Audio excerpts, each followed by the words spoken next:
It must be Friday because you're watching On Second Thought with me and Christian, who I guess I let back on the show. I'm glad to be back. I am. It's a pleasure that you allow me in your presence. Yeah, well. And I allow you in my seat. Don't count on it next time. I know. We have a hand to discuss today. Okay. Between Berkey, as he is usually involved in hands, and Chris Price. Couple of marginal hands, I'd say. We start off the action. Everybody folds. And then Berkey opens the hijack with ace-9 offsuit. Let's hear what he's got to say.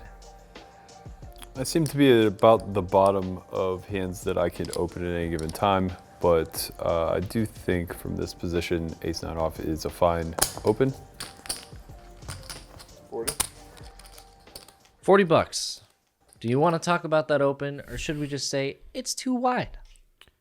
It's definitely too wide, and it's definitely too wide for this sizing. I think this hand is a fold even at like 2x.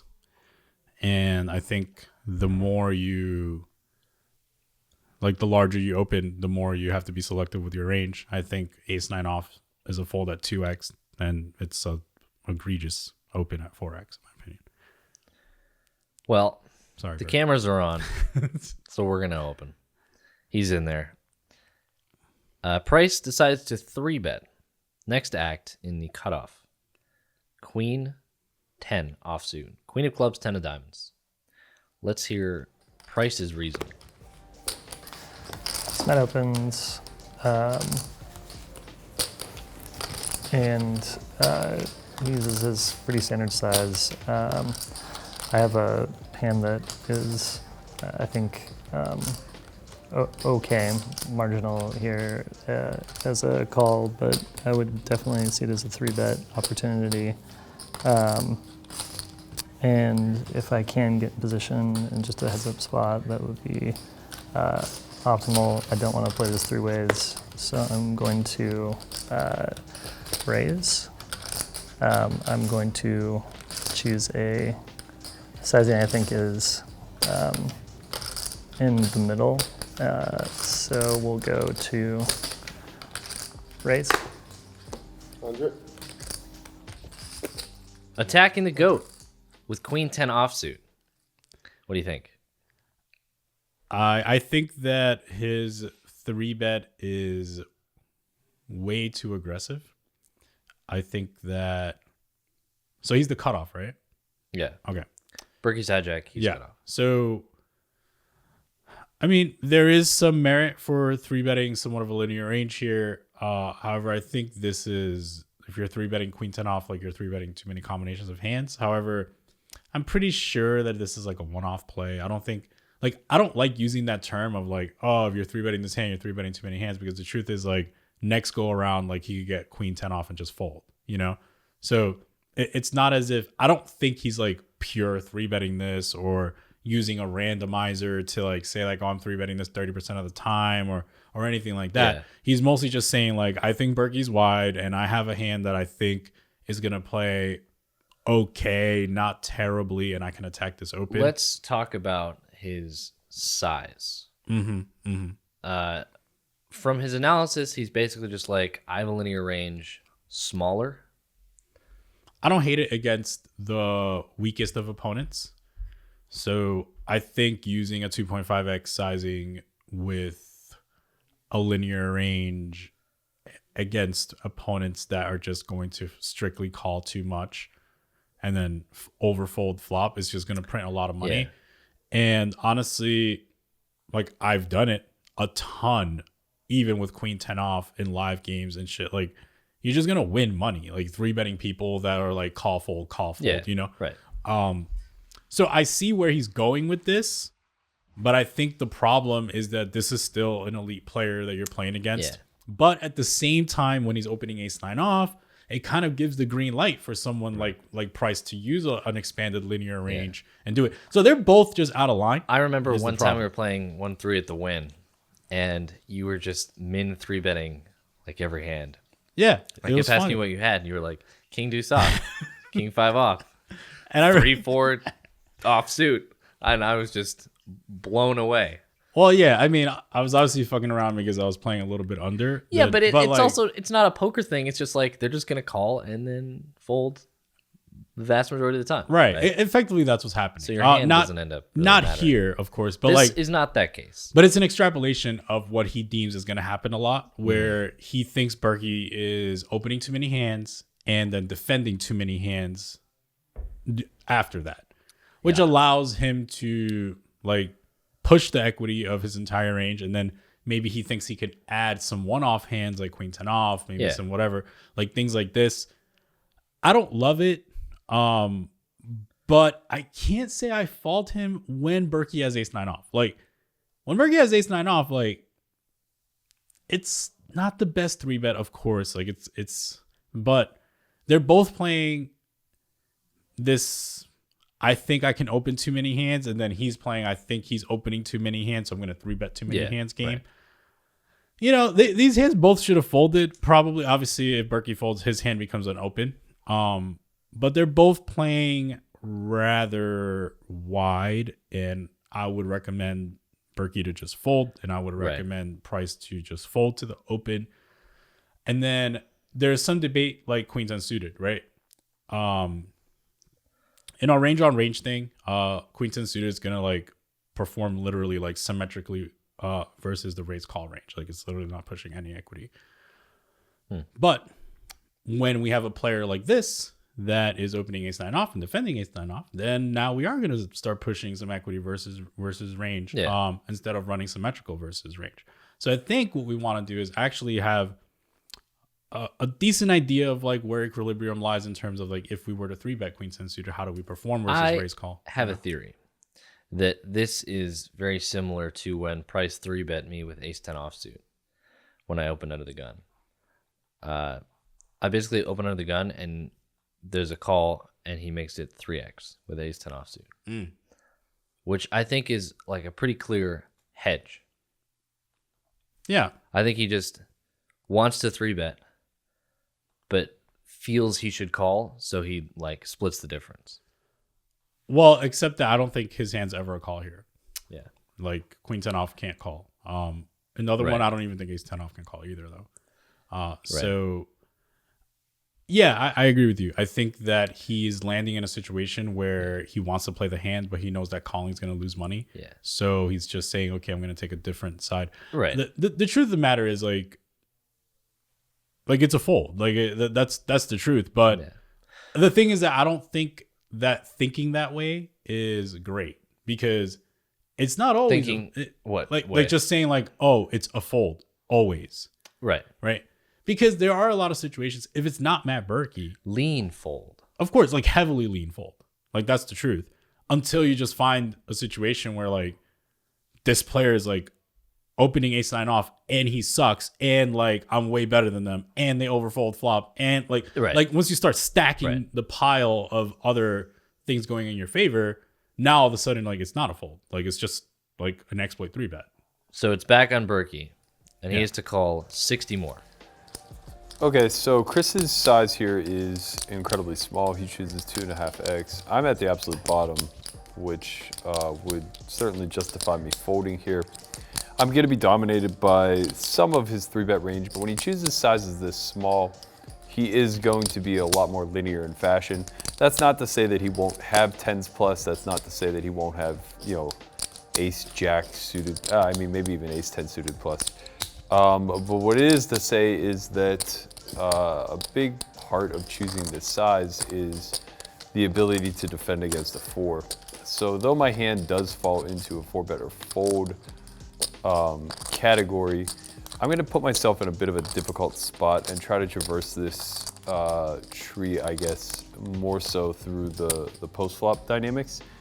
I'm not going to have a lot of opportunity to take away, but I'm really going to have to rely upon post-flop blockers and any sort of backdoor equity that I may flop in situations where my defending range tends to smash boards. So these like low middling boards, you know, 8 high boards, 7 high boards, things like that, I'll have much more ability to take away because as the raise caller, I should have slightly more coverage there. Do you say you did open Do you defend? I think his hand's a fold. You got caught. Yeah, effectively that's true. I think generally, at least for me, when I open a hand outside of construction because I think I'm getting away with it and then just get 3-bet, like I just always fold. And there's an argument for saying like, oh, you're getting a really good price now. But again, like ace 9 off just performs so tragically in a 3-bet pot out of position that I think you're just not gonna win money here. Yeah. And I think like a hand like ace 10 off can just call. I think that's where the line is. I think getting a really good price with ace 10 off, you're gonna perform okay. And ace 9 off, I think is just gonna fall. Be that as it may. I think Berkey just like simply just again like if we're seeing a trend of any leaks that Matt Berkey might have, it's just simply like overvaluing showdown in the presence of a lot of other negative factors going in your way when you're getting a decent price. Sure. Be that as it may, he defends. Not surprised. And makes the best hand. Ace of hearts, queen of hearts, deuce of spades.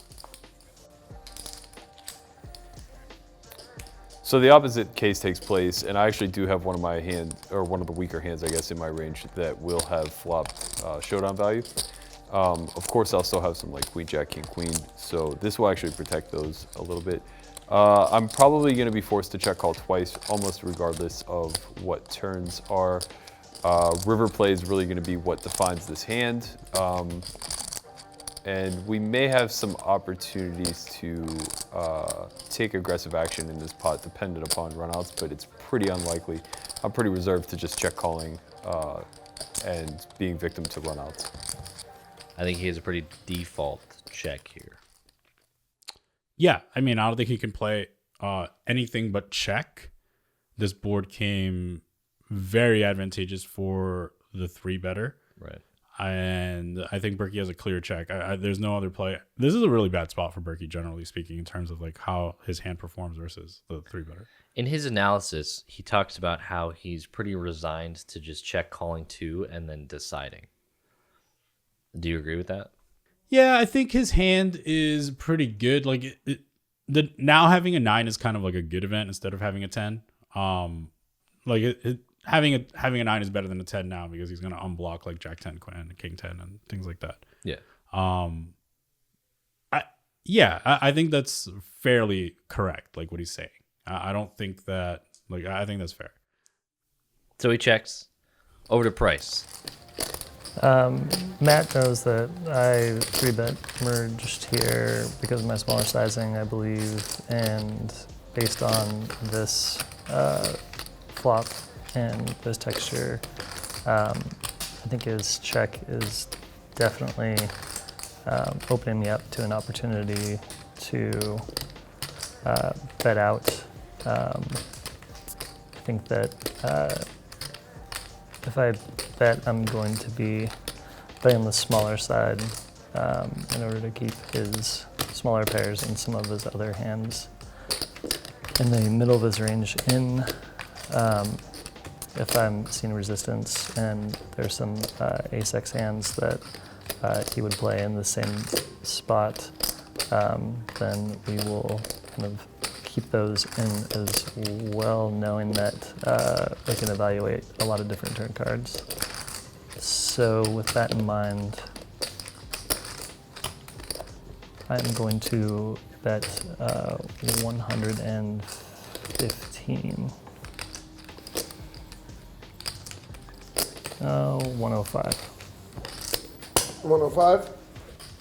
So price decides to bet this flop for 105. So like roughly half pot. Almost exactly. Yeah. Merits to betting that are obvious to me are denial. That's really it, I think. If you're just like betting range, I could see that also. Do you choose to bet this candidate? Well, it's not only denial, it's also the availability to stay uncapped, which I think may or may not come into play at a future street. We will see. Yeah, I think that's I don't think he identifies that, though. Well, it's hard to say. But Like, I'm maybe, cheating. I know Yeah. the future. Yeah. I mean, So and also, like, in fairness, like, there's a lot of things that even on Poker Aloud, like, that you instinctively think that you don't remember to say, so it's hard to, like, obviously we'll see. But what I'm saying is, like, because somebody doesn't say something doesn't mean they don't know it, or that Right. they didn't think about it, or whatever. It's just like, it's in Right. there. It's just like under the lights of, like, saying it right now, it doesn't always come out. And it's a very challenging format. for sure. So it's like, to say that, not that you're saying that, just saying in a general sense, like, when somebody doesn't say something doesn't Right. mean they don't know it. It Right. just means they didn't say it right now. Yeah, that's fair. So I think he should bet. Does he want to bet Queen 10? I'm indifferent to it. I think checking and betting is fine. I think the sizing's too large for a bet with Queen 10. I think he probably wants to lean something like 35%, whatever, something like that. I think it's fairly fine. 60, 80, somewhere in there. Yeah, I think that's fine. 70. Yeah, anything in that Perhaps. region is going to perform really well. I think now once he starts creeping up to the half pot size, I don't know, like, it's okay, but like the truth is, like, there's a lot of things going for him. So, like, putting out a bet is not going to be the worst thing in the world. Very macro. Right. Like, effectively, like, there's a lot of things going for you. So, like, and you have a blocker. So, like, things are going to work out, sometimes. Like, in a more, like, why we're here talking about it, it's like, well, because, like, we want to dig into, like, do we think a thing could be done better? So I've done some digging myself into our data analytics of the YouTube channel. And what I've found is that the majority of the people watching this video are not subscribed. Wow. Why that is just beyond my understanding. I guess they just don't want to be good at poker. I guess not. That's the only conclusion I can come to. There's So also, what do you want him to do? I think I want them to subscribe. I know I want him to think so. subscribe. That's the fact. I'm getting there. There's also a bell. Why there's also a bell and a subscribe button is beyond me, but hit them both. It's free. If we get 5,000 subscribers this video, what am I going to make you do? I don't know. I haven't thought of something yet. Well, think of something good. It's going to have to top the naked lap. Or if we fail last video, we can just use that again. Until it happens. Yeah. Oh my god. Just keep it rolling. Yeah. Just keep it rolling. Okay. Yeah. All right, so I think he should be in the vicinity of third pot. I don't really care if he chooses exactly third pot, or like 35% or like 30%. It doesn't matter. I think he should be in the vicinity of third pot if he wants to bet. I think checking is not the worst option. However, I do think, like, if you're gonna bet a queen, like, this is probably the queen you're gonna bet. Like, sure. Right. Yeah, and then I think this hand can potentially turn itself into a bluff on future streets, leaving I completely agree with that. leaving its options open. Yeah. I think it's relatively good. That's the reason I think if you're gonna bet a queen, this is the queen to bet. If you're gonna range bet, I think that's also because fine. of the bluffing availability. Yeah, like, effectively, yes. Like, the bluffing availability on future streets, as well as the fact that it's your worst of queens. So if you're going to develop a checking range, like, you're going to check king, queen, queen, jack before you check this queen. So yeah, I think I don't mind either play. Like, checking is going to be fine. If betting is going to be fine. If you are going to bet, I would just choose a smaller sizing. I think half pot is kind of large for this kind of a hand class. Right. Berkey sticks to the plan. Check, bet, call. I don't think that is as... So if it was today, right?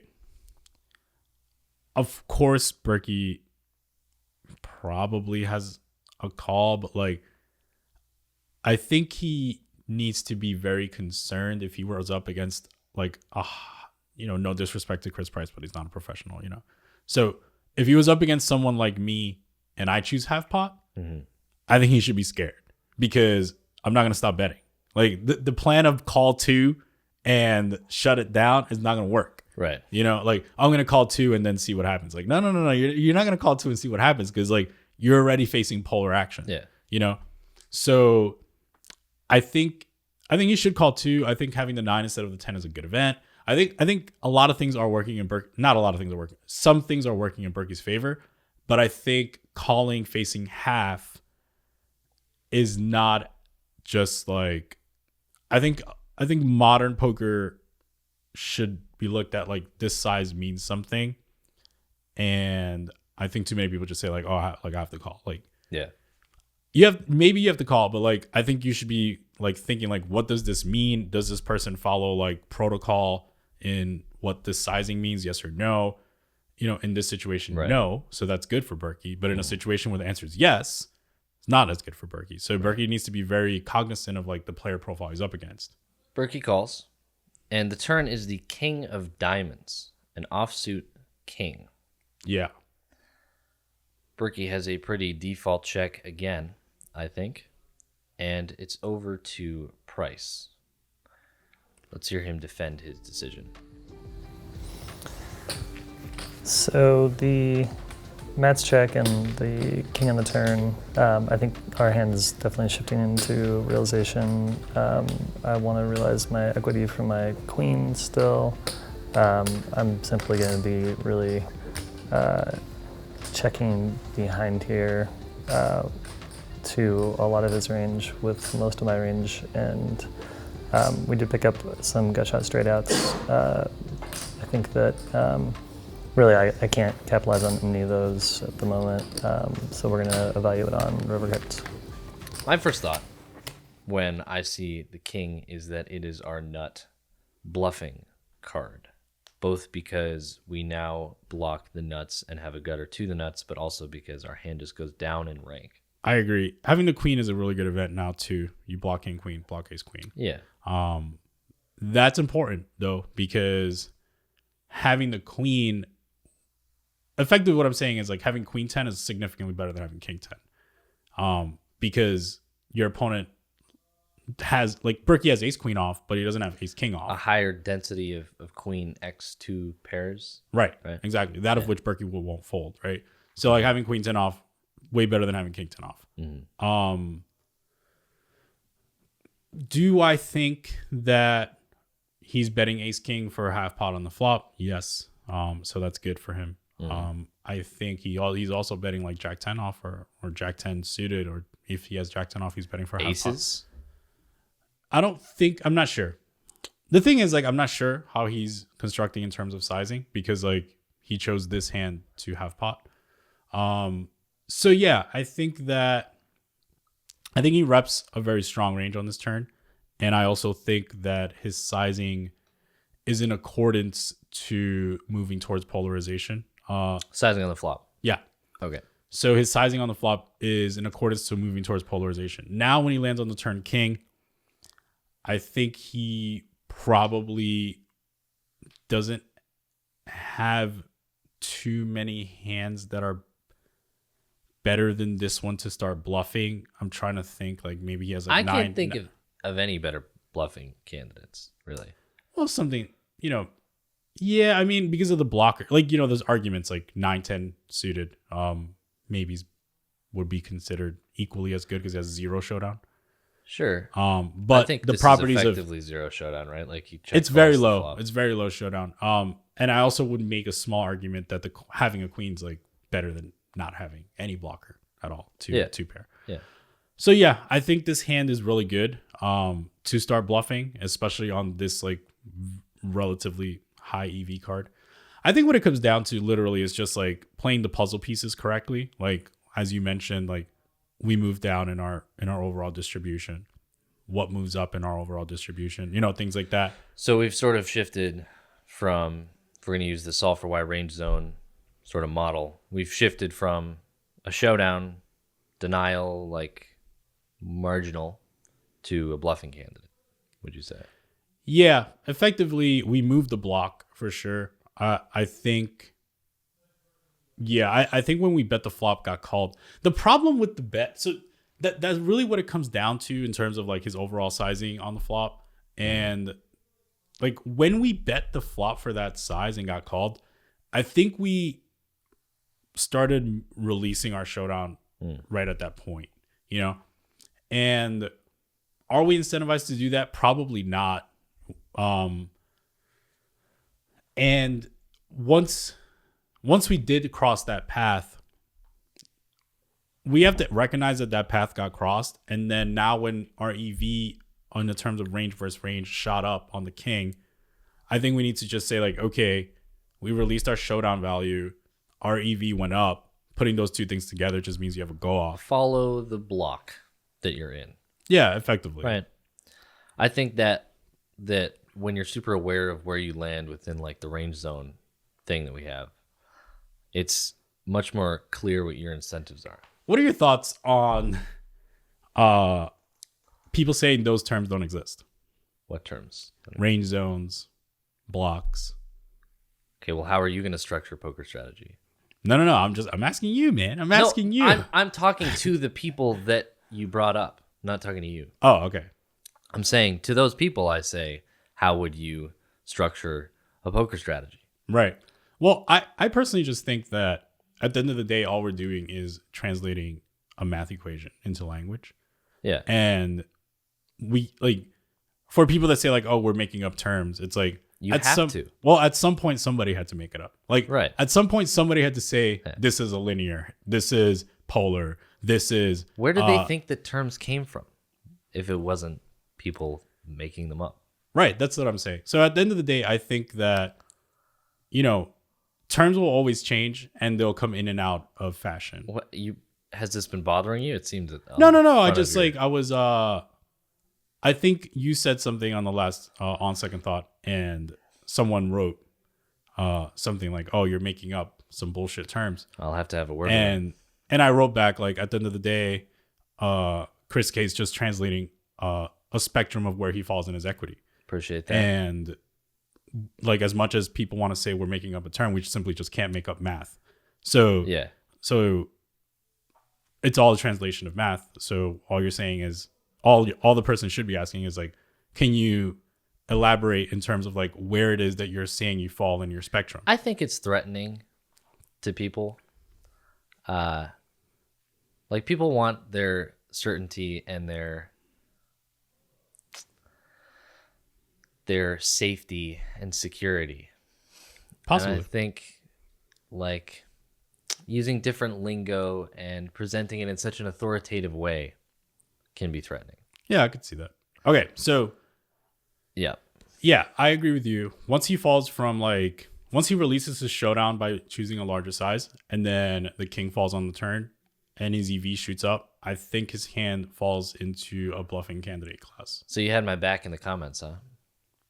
You want to go back to that? If we get in a rumble, you got my back? I've always said that. We'll see. Okay. Price now has the nuts, has backed into the nuts, and Berkey gives a little bit of analysis before checking. All right. We landed at showdown. When he does check back, as I mentioned, he will have some King X types holdings. My hand has gone down even further in value. I was beating some hands versus a check back range. I don't conceivably think I'm beating any hands here on the river. And I do think that his potential give ups, such as 6-7 of spades, 7-8 of spades, 8-9 of spades, etc.,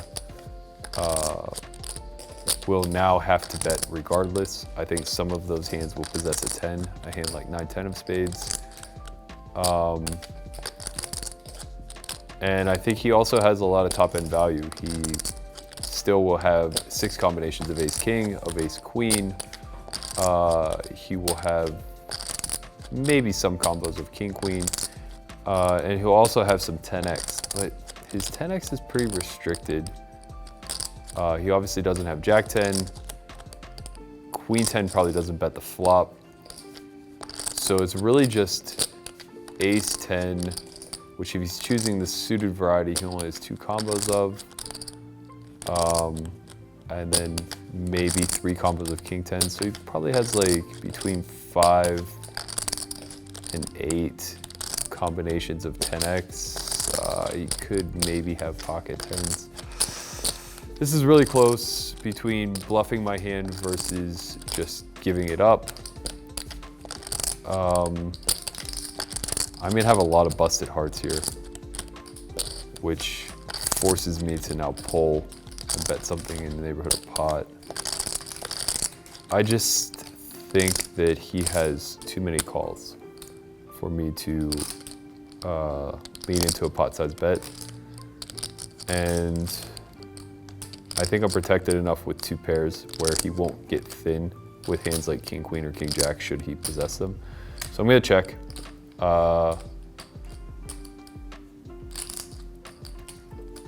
No, I just never win.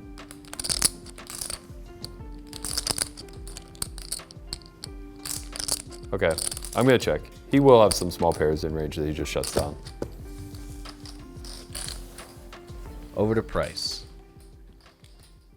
And he mulls over his options for a little while. What do you like here for a size? This is really strange. First, let's talk about Berkey. I'm trying to see how far down Berkey is in his overall range. Ace queen, check call, turn king, river jack. Raise call from like hijack, risk cutoff. I mean, he should have A lot of 2 pairs, right? some Good amount of 10x.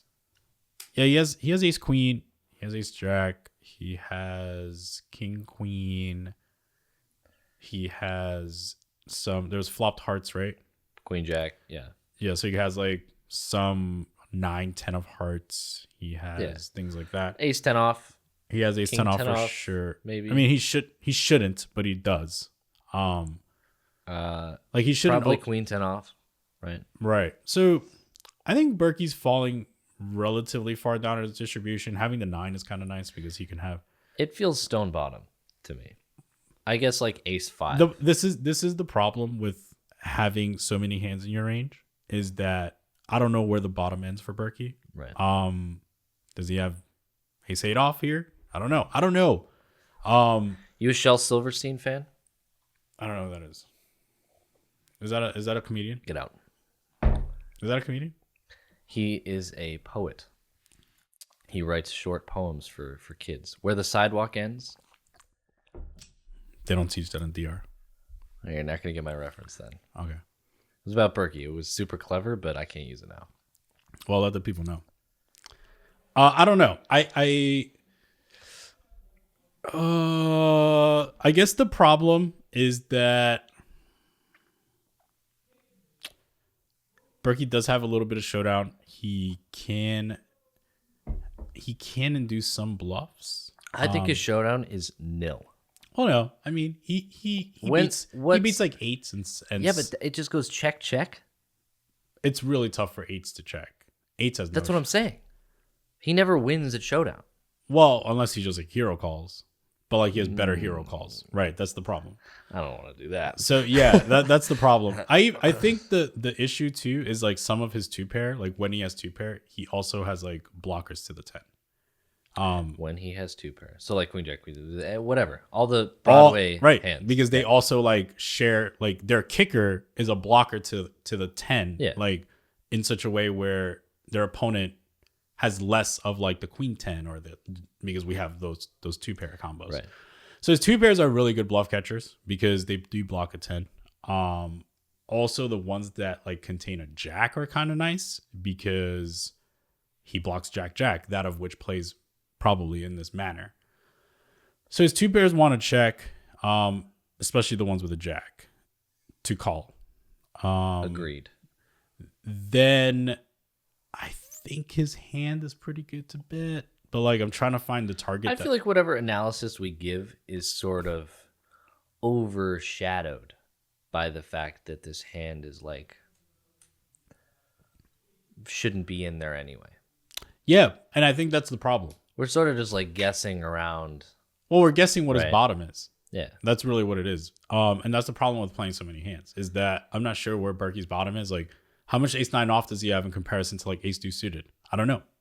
You know, Right. right? So it's I would say that like having a 9's okay, I guess, because like you block a little bit of 9-10 that your opponent might I think have. we're getting a little ahead of ourselves. But at the same time, his opponent, like having a 9 is also negative because his opponent doesn't have 9-9. So I don't know. You're checking, right? You're not just gonna lead. I'm not sure.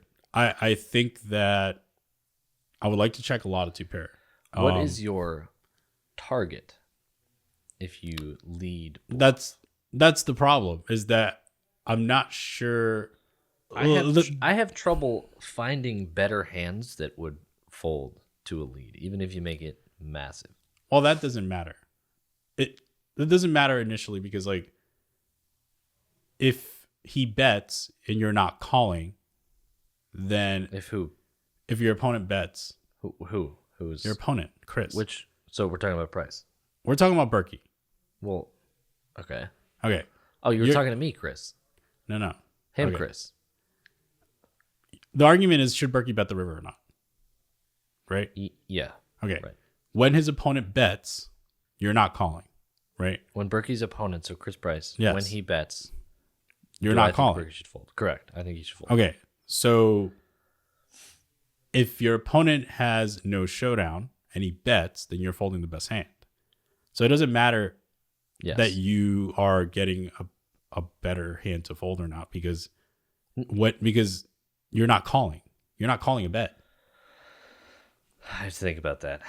It doesn't matter if I lead bluff and I'm not getting a better hand to fold because Well, generally, I'm yes. folding But like you're to a folding. bet. Okay, effectively, you're understand. drawing to a check. If you check, you're drawing to a check. Yeah, I literally never win when I check. No, unless you goes check, check. You're drawing to a check, effectively, is what's happening. Sure. Does that make sense to you? Like, if your opponent puts any money, you auto lose. Yeah, right. Right. Okay. I don't think we ever win if we check. Unless it goes check, check. And But if right, it goes check, check, you lose a queen jack Exactly my point. or ace. So, right. So think about it. That's what I'm trying to say. So, I get that. okay. So that means like thinking in terms of like, oh, I'm getting better to fold or something like that isn't like, it's a good concept. Wait.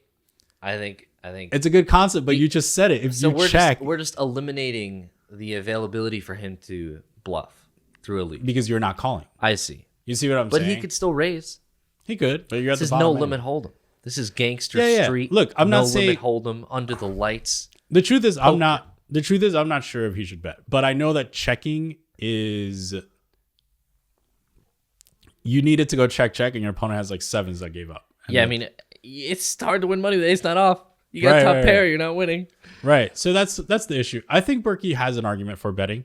I think that he can't call That's a bet. whack. He can't call a bet, which is a problem. And I'm not saying he can't call a bet, but it's tough to call a bet.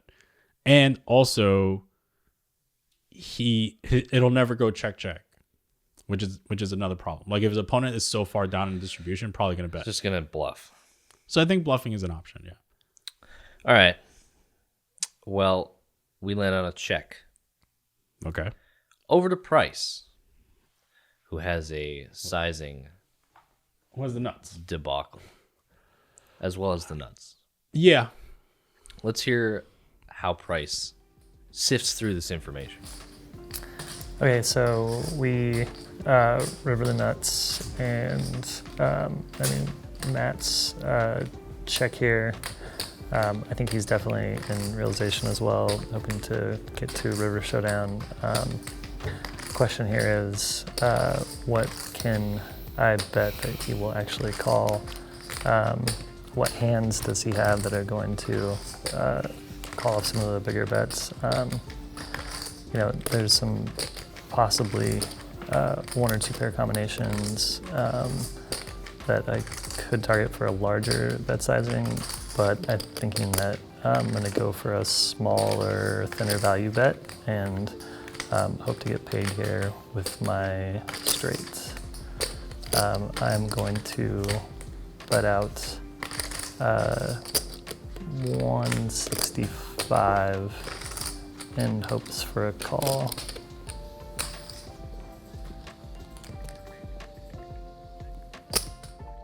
My first instincts here are to go big, because I think that you get bluff caught more often if you're repping a polar range, and I think his hand just sort of incentivizes that. Bluff caught by what?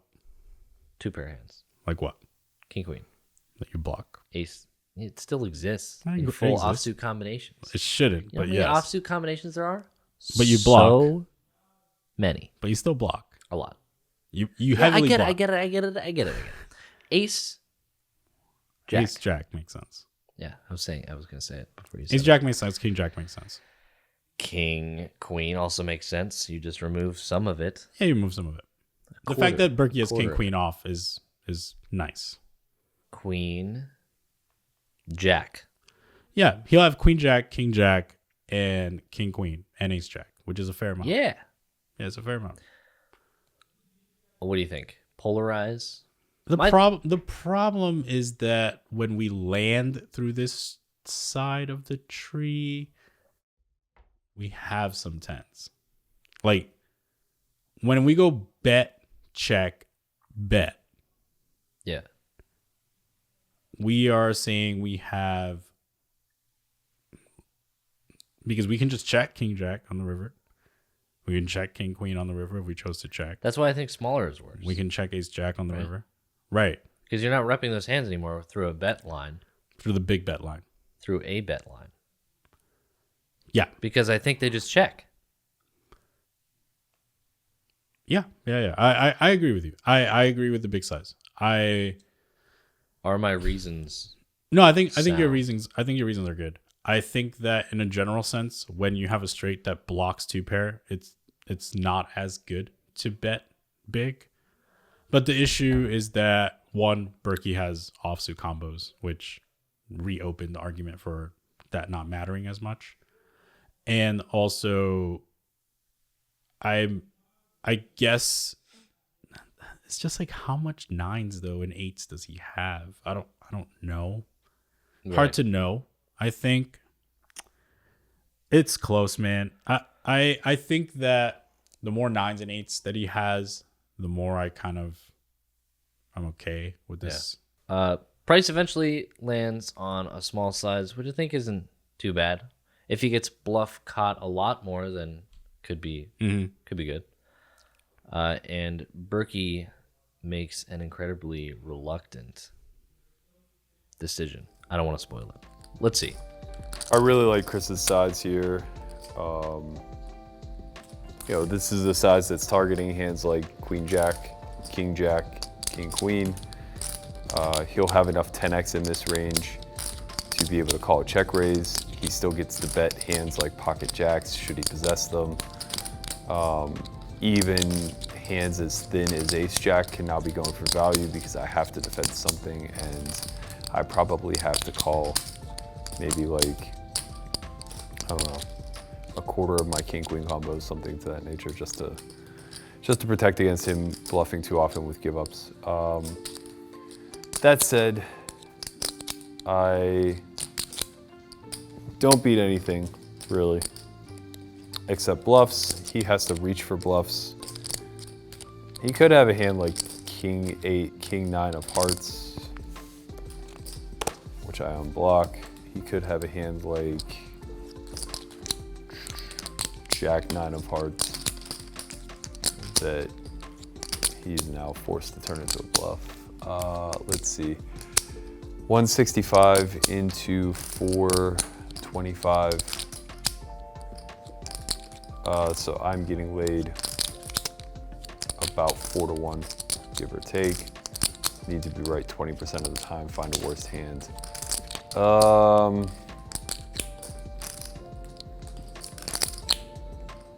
I just have a lot of other hands that call, I think. I have ace deuce, I have ace jack, I have some ace queen, I have some king queen. And I obviously have slightly more 10x than he does. Maybe not. Maybe not, because I'm forced to continue only spades or hearts, but it's close.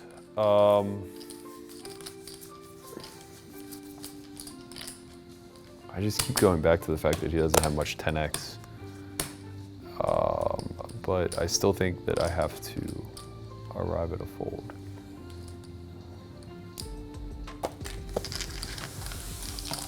Found the fold. Thank God. Yep. I mean, yeah, he just has a lot of better hands. Like it's not close. I think you could just call anytime he has a jack. And he'll have like 2 pair with a jack, like a ton. And he'll just have like maybe some jack 10, king jacks. Like those hands are just like significantly better to call. Like ace 9 is just trash. Like he should have folded pre. Like, Well, on that note, let's wrap this up. This has been another episode of On Second Thought with Christian Soto back in the booth. thank you. I guess we left the door unlocked. Sure. So that's going to be it. Hope you guys have enjoyed this student season of Poker Out Loud. This is the final On Second Thought episode. Wow, you think you're coming back for another season? I didn't imply that. But yes, I know I am. Okay. And actually, I want to do an On Second Thought that isn't about the professional Poker Out Loud, like the professionally produced Poker Out Loud, but rather all the streams that we're planning on doing. So we can keep the series going. Yeah. Okay. Pitch it. I'm feeling a little nostalgic. Honestly, the series is over. We've put out all the Poker Out Loud episodes. This is the last. I think we should do a second thought of like your play on in Texas. No. I never want to think about that again. But yeah, that's it. This is the official wrap of both Poker Out Loud and On Second Thought. For the time being, we're going into hibernation because of the dang pandemic. And because, seasons are not every season. Like this is season 1 of Student Edition. You got to wait for season 2. It's like Netflix. That's it. Thank you guys for tuning in. Subscribe. We should be at hit the bell button. 400,000 subscribers by the time this video comes out. How many bells? I don't think it counts the bells. They should. I agree. I mean, I don't think that function should exist at all. This has been the final episode of On Second Thought for until your renegotiation of your contract. Let's just fucking cut it.